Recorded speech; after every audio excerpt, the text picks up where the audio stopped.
গত ৬ মাসে ১৬টি রাজনৈতিক দলের জন্ম হয়েছে।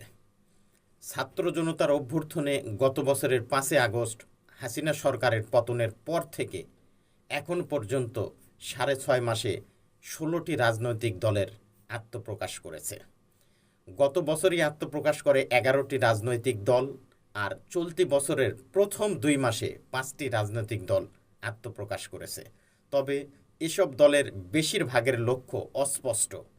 কোনো কোনো দল এখনও রাজনৈতিক ও সাংগঠনিক কোনো কার্যক্রমই শুরু করতে পারেনি।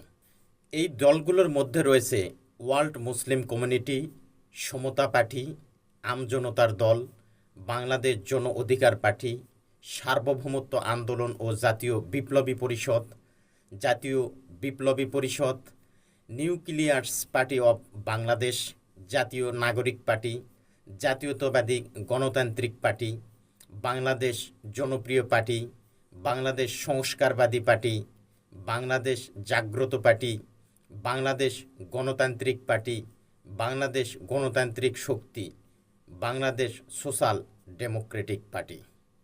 এছাড়া বাংলাদেশের নিবন্ধিত রাজনৈতিক দল ৫৪টি। তার মধ্যে ৫টি দলের নিবন্ধন বাতিল করা হয়েছে।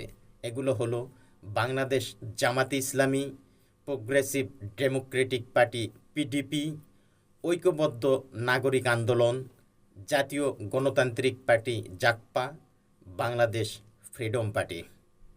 এগুলোর নিবন্ধন বাতিল করা হয়েছে।